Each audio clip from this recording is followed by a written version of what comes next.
With the midterm elections on Tuesday, both Republicans and Democrats are making one final push to get people to vote for their party. News 8's Scott Behrens tells us how they're campaigning. Sarah, rain couldn't keep volunteers from showing up at both the La Crosse County Republican Party and the La Crosse County Democratic Party headquarters. Thousands of phone calls were made today to get people ready for Tuesday's election.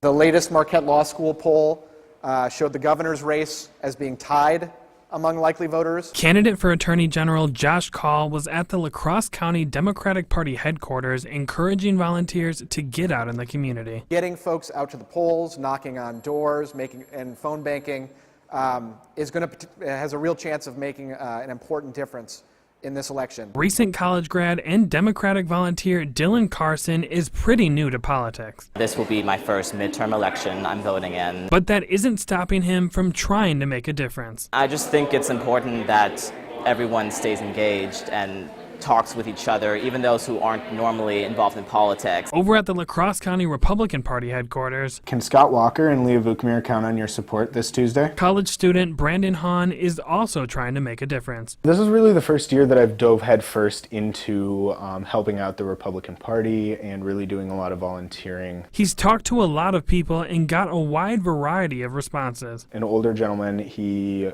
came out and told us he absolutely didn't support Walker and slammed the door. And as we were leaving, his wife came out and opened the door and told us that, in fact, she was voting for Scott Walker. But ultimately, he thinks it's important for both sides of the political spectrum to sit down and talk with each other. I think it's incredibly important that you engage with people on the other side of the aisle. Carson agrees. Even more so than just like one side against the other. It's a matter of having everyone stay involved and be engaged in the process. Which is why they want people to have an open dialogue and vote on Tuesday. The moment you just be on the sidelines and say, my vote doesn't matter, that's the moment that you give up, in my opinion. Your vote does matter, and it's important because that's where everything is equalized, right? Rich, poor, whatever. It's equalized at the ballot box.